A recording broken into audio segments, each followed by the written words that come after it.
Assalomu alaykum. Hurmatli tomoshabinlar. Bugun men pensionerlar uchun juda muhim bo'lgan mavzuni tushuntirib beraman. Pensionerlarga naqd pul berish taqiqlanadimi? Yangi qoidalar nimani anglatadi? Kimlar bunga tayyor turishi kerak va kimlar xavotir olmasligi mumkin? Bu ma'lumot har bir oilaga tegishli, chunki deyarli har bir xonadonda ota-ona, bobo-bu yoki nafaqa oluvchi yaqin inson bor. Agar bu qoidalarni oldindan bilmasangiz, pensiya kunida pulni olishda muammo, tushunmovchilik yoki ortiqcha yugur paydo bo'lishi mumkin. Shuning uchun hoziroq kanalga obuna bo'ling, videoga like bosing va oxirigacha diqqat bilan eshiting. Men bugun masalani oddiy tilda misollar bilan qadam-baqadam tushuntiraman. Avval qanday edi? Ko'p pensionerlar pensiyasini naqd pul shaklida olardi.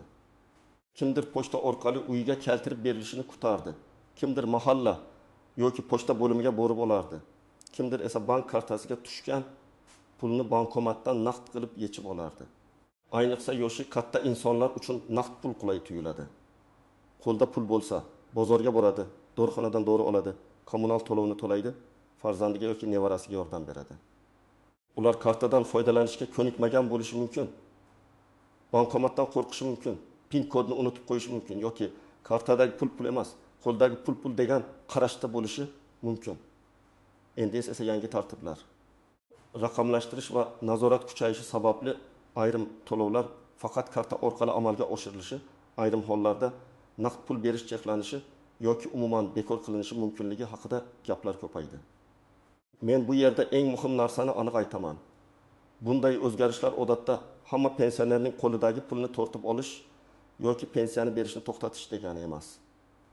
Gap pensiya to'lovining shakli, tartibi va xavfsizligi haqida ketadi. Ya'ni davlat yoki mas'ul tashkilotlar pensiyani belgilangan egasiga aniq yetkazish, ortiqcha navbatlar va noqonuniy holatlarni kamaytirish. Pul oqimini nazorat qilish uchun kartaga o'tkazishni kuchaytiradi. Masalan, oldin pensionerning pensiyasi pochtachi orqali naqd berilgan bo'lsa, endi unga bank kartasi ochilishi va pensiya shu kartaga tushirilishi talab qilinishi mumkin. Bu holatda pensioner puldan ayrilmaydi. Faqat pulni olish usuli o'zgaradi. U kartadan to'lov qilishi, bankomatdan yechishi yoki bank bo'limida shaxsini tasdiqlab naqd pul olishi mumkin. Ammo ayrim joylarda naqd pul taqiqlanadi degan gap noto'g'ri talqin qilinadi. Men ekspert sifatida sizlarga shuni tushuntirmoqchiman. Har doim rasmiy qaror, bank yoki pensiya jamg'armasi bergan yozma ma'lumotga qarash kerak. Og'zaki gap qo'shnining aytgani yoki ijtimoiy tarmoqdagi vahimali xabar bilan xulosa chiqarib bo'lmaydi. Endi kimlar ko'proq e'tiborli bo'lishi kerak? Birinchi navbatda pensiyasini hali ham naqd shaklida olayotgan pensionerlar. Agar sizning onangiz yoki otangiz har oy pochtachidan pul olsa, mahalladagi tarqatish punktiga chiqsa yoki ishonchnoma orqali boshqa odam pensiyasini olib kelayotgan bo'lsa, yangi tartiblar aynan sizga ta'sir qilishi mumkin. Chunki naqd pul tarqatish tizimida bir nechta xavf bor. Pul kechikishi mumkin, egasiga yetmay qolishi mumkin, pensiyaga imzo qo'yishni unutishi yoki kimdir uning nomidan noto'g'ri foydalanishi mumkin. Shu sababli kartaga o'tkazish ko'proq tartib va iz qoldiradi. Misol keltiraman. Toshkent viloyatida yashovchi 72 yoshli ayol uyga 20.200.000 so'm pensiya oladi deylik. Oldin pochtachi uyiga olib kelgan. Ba'zan pochtachi kech kirgan, ba'zan mayda pul bo'lmagan. Ba'zan ayol uyda bo'lmagani uchun yana kutishga to'g'ri kelgan. Agar pensiya kartaga tushsa, pul belgilangan kunda hisobda paydo bo'ladi. Ayolning o'zi bankomatdan 300.000 so'm yechadi, qolganini kartada qoldiradi. Dorixonada 1.000 so'mlik dori olsa, karta bilan to'laydi. Kommunal to'lov uchun 2.5 so'mni to'lov ilovasi orqali farzandi yordamida to'laydi. Natijada qo'lda katta miqdorda naqd pul olib yurish xavfi kamayadi. Ikkinchi toifa, nogironligi bo'lgan, uyidan chiqa olmaydigan yoki parvarishga muhtoj pensionerlar. Bu insonlar uchun savol juda muhim. Agar naqd pul berilmasa, ular pulini qanday oladi? Bunday vaziyatda odatda vakil orqali, ishonchnoma asosida, bank xizmatlari orqali yoki ijtimoiy xizmat xodimlari yordamida masala hal qilinadi. Lekin bitta nozik joy bor. Ishonchnoma to'g'ri rasmiylashtirilgan bo'lishi kerak. O'g'lim olib keladi, qo'shnim biladi. Kelinim doim oladi degan gap yetarli bo'lmasligi mumkin. Bank yoki pensiya tashkiloti hujjat talab qiladi. Masalan, 80 yoshli ota yurishga qiynaladi. Uning pensiyasi 1.600.000 so'm. Oldin qizi har oy borib olib kelgan. Yangi tartibda pensiya karta orqali tushirilsa, ota nomiga karta ochiladi. Agar qizlar kartadan foydalanish kerak bo'lsa, bu masalada ehtiyot bo'lish zarur. PIN kodni hammaga berib yuborish xavfli. Eng to'g'ri yo'l bankka borib, qonuniy vakillik yoki notarial ishonchnoma orqali qizning vakolatini rasmiylashtirish. Shundan keyin bank xodimi siz egasi emassiz deb pul bermay qo'ymaydi. Eng muhimi karta. PIN kod va SMS xabarlar begona odam qo'liga tushmasligi kerak. Uchinchi toifa qishloq joylarda yashaydigan pensionerlar. Ular orasida bizda bankomat uzoq. İnternet ishlamaydi, kartdan qanday foydalanamiz degan xavotir bor. Bu xavotir asosli. Agar qishloqda bankomat bo'lmasa yoki do'konlarda terminal ishlamasa, pensioner amalda qiynaladi. Shuning uchun yangi tartib joriy etilganda mahalliy hokimlik, bank, pensiya bo'limi va pochta xizmatlari bu muammoni ham hisobga olishi kerak. Pensionerning pulini karta hisobiga tashlab qo'yishning o'zi yetarli emas. U puldan foydalanish imkoniga ham ega bo'lishi kerak. Oddiy vaziyatni olaylik. Pensioner Opa tuman markazdan 25 kilometr uzoqda yashaydi. Pensiyasi 980 ming so'm. Eng yaqin bankomat tuman markazida, yo'l kira borib kelishga 30 ming so'm. Agar u har oy butun pensiyani yechish uchun markazga borishga majbur bo'lsa, bu qulaylik emas, ortiqcha xarajat bo'ladi. Bunday holatda u bir nechta yechimni ko'rib chiqishi kerak. Yaqin do'konlarda karta orqali to'lov qabul qilinadimi? Bank mobil kassasi keladimi? Pochta orqali xizmat saqlanadimi? Farzandi qonuniy yordam bera oladimi? Mahallada bank vakili bilan uchrashuv tashkil etiladimi? Men doim aytaman, yangi qoidani faqat eshitib qo'rqmang. O'z hududingizdagi amaliy tartibni aniqlang. Kimlar unchalik xavotir olmasligi mumkin? Agar siz allaqachon pensiyangizni kartaga olayotgan bo'lsangiz, bankomatdan foydalanishni bilsangiz, do'kon va dorixonada karta orqali to'layotgan bo'lsangiz, siz uchun katta o'zgarish bo'lmasligi mumkin. Faqat kartangiz muddati tugamaganini, SMS xabarnoma ulanganini, PIN kodingizni bilishingizni va kartangiz bloklanmaganini tekshirib qo'ying. Ba'zan pensionerlar o'zlari sezmagan holda muammoga duch keladi. Karta muddati tugagan, telefon raqami eski, bank ilovasiga kirish imkoni yo'q. PIN kod 3 marta noto'g'ri terilgan va karta bloklangan. Pensiya tushgan kuni bankomat oldida shuni bilib qolish juda noqulay. Yana bir misol. Pensioner aka pensiyasini kartaga oladi. Miqdori 1 million 400 ming so'm. U har oy bankomatdan hammasini yechib olardi. Bir kuni bankomatda naqd pul tugagan bo'ladi. U pensiyamni bermayapti deb o'ylaydi. Aslida pensiya hisobda turibdi. Faqat o'sha bankomatda naqd pul yo'q. Bunday vaziyatda boshqa bankomatga borish, bank bo'limiga murojaat qilish yoki karta bilan to'lov qilish mumkin. Demak, yangi tartibda eng asosiy ko'nikma shuki, karta hisobidagi pul bilan bankomatdagi naqd pulni bir narsa deb qabul qilmaslik kerak. Pul sizniki, hisobda turadi. Naqdga aylantirish esa bank infratuzilmasiga bog'liq. Endi istisnolar. Yashirin nozikliklar va ko'pchilik e'tibor bermaydigan jihatlar haqida gaplashamiz. Birinchi noziklik, pensiya kartaga tushsa ham, har doim ham pensioner naqd puldan butunlay mahrum bo'ladi degani emas. Aksariyat hollarda karta hisobidagi pulni bankomatdan yoki bank kassasidan yechish mumkin.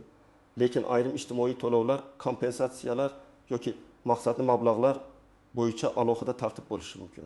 Masalan, qandaydir yordam puli faqat ma'lum to'lovlarga ishlatilishi, faqat karta orqali sarflanishi yoki nazoratli tartibda berilishi mumkin. Shuning uchun pensiya bilan ijtimoiy yordamni aralashtirmaslik kerak. Har bir to'lovning o'z manbasi va qoidasi bor. Ikkinchi noziklik, qarzdorlik va ushlab qolishlar. Ba'zi pensionerlar pensiya kartaga tushganda pul avtomatik yechilib ketishidan qo'rqadi. Agar odamning kredit qarzi, aliment, sud qarori yoki ijro hujjati bo'lsa, hisobga tushgan puldan qo'nda belgilangan tartibda ushlab qolish bo'lishi mumkin. Lekin bu ham hamma pulni olib qo'yish mumkin degani emas. Pensiya daromad turi sifatida alohida himoyaga ega bo'lishi mumkin. Ushlab qolish foizlari cheklangan bo'lishi mumkin. Agar sizning kartangizdan pul yechilib ketgan bo'lsa, bank o'g'irladi deb xulosa qilmang. Avval bankdan hisob varaq ko'chirmasini oling. Keyin majburiy ijro byurosi yoki tegishli tashkilotdan asosini so'rang. Hujjatda qaysi qaror, qaysi sana, qancha summa ko'rsatilgan bo'lishi kerak. Uchinchi noziklik, firibgarlik. Yangi tartiblar haqida xabarlar ko'paygan paytda firibgarlar ham faollashadi. Ular telefon qilib, pensiyangiz naqd berilmaydi, kartangizni qayta ro'yxatdan o'tkazamiz, SMS kodini ayting, PIN kodini ayting deyishi mumkin. Men qat'iy ogohlantiraman. Hech qachon PIN kodni, SMS kodni, karta raqami bilan berga amal qilish muddatini va sevgi kodni begona odamga aytmang. Bank xodimi sizdan SMS kod so'ramaydi. Pensiya bo'limi telefon orqali kartangizdagi maxfiy ma'lumotlarni talab qilmaydi. Agar kimdir shunday qilsa, suhbatni darhol to'xtating va rasmiy telefon raqamiga o'zingiz qo'ng'iroq qiling. Hayotiy misol. 18 yoshli pensioner ayolga telefon qilishadi va yangi qoidaga ko'ra pensiyangiz bloklanmasligi uchun kartangizni tasdiqlaymiz deyishadi. Ayol SMS kodini aytadi. Bir necha daqiqada kartasidan 900 ming so'm yechilib ketadi. Keyin bankka boradi, lekin pul allaqachon boshqa hisobga o'tgan bo'ladi. Bu holatda asosiy xato qonun yoki yangi tartibda emas, maxfiy kodni aytib yuborishda. Shuning uchun oiladagi yoshi katta insonlarga alohida tushuntiring. Kim telefon qilmasin, qanchalik ishonchli gapirmasin, kod aytilmaydi. 4-noziklik karta kimning nomida bo'lishi kerak? Pensiya odatda pensionerning o'z nomidagi hisobga tushishi kerak. Ba'zi oilalarda onamning pensiyasi o'g'limning kartasiga tushsin deyishadi. Bu ko'p hollarda to'g'ri yo'l emas. Chunki pensiya shaxsiy to'lov. Agar pul boshqa odam kartasiga tushsa, keyin nizolar chiqishi mumkin. Masalan, farzandning qarzi bo'lsa, uning kartasidagi pul bloklanishi mumkin. Yoki oilada kelishmovchilik bo'lsa, pensioner o'z puliga kira olmay qoladi. Eng xavfsiz yo'l. Pensionerning o'z nomiga karta ochiladi, yordam kerak bo'lsa, qonuniy vakillik yoki ishonchnoma rasmiylashtiriladi. 5-noziklik, hujjatlardagi xatolar. Pasport yoki ID karta ma'lumotlari, familiya, ism, tug'ilgan sana, bank hisob raqami, telefon raqami noto'g'ri bo'lsa, pensiya tushishi kechikishi mumkin. Ayniqsa eski pasportdan ID kartaga o'tganlar, familiyasi o'zgarganlar, boshqa tumanga ko'chganlar. Bank kartasini almashtirganlar buni tekshirish kerak.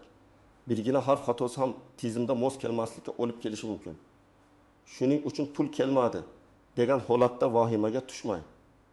Birinchi navbatda ma'lumotlarni solishtirish kerak. Endi eng muhim qism. Nima qilish kerak? Men sizga aniq qadamlarni aytaman. Birinchi qadam, pensiyangiz hozir qanday shaklda to'lanayotganini aniqlang.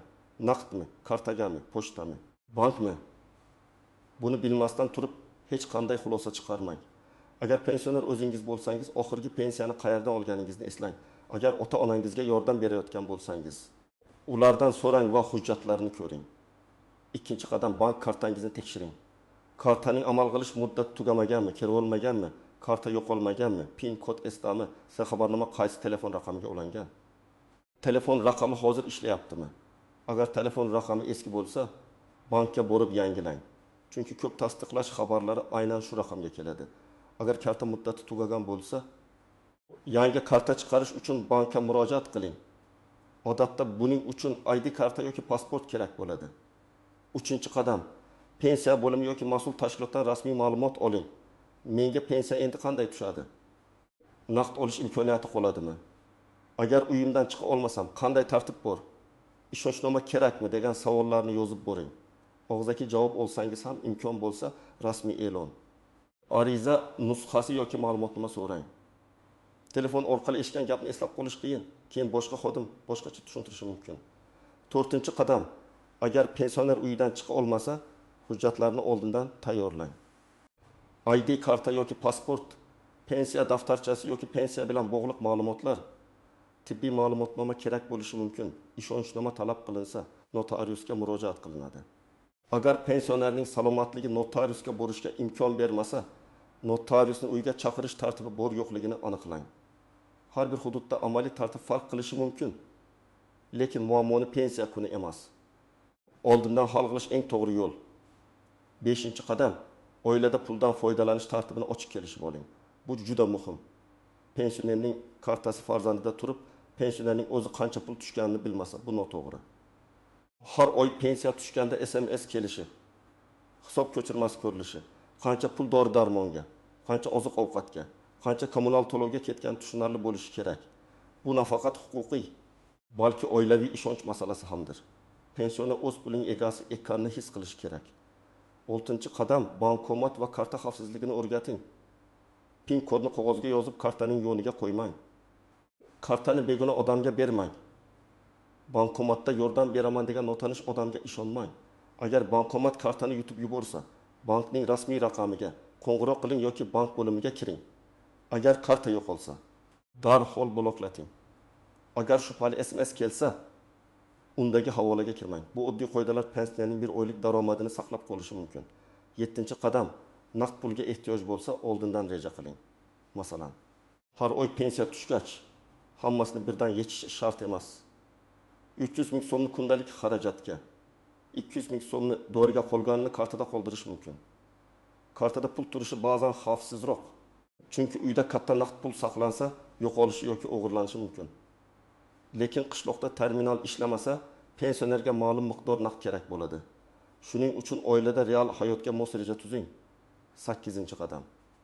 Agar pensiya kelmasa yoki kam kelsa, darhol tartibli tekshiruv qiling. Avval bank hisobini tekshiring.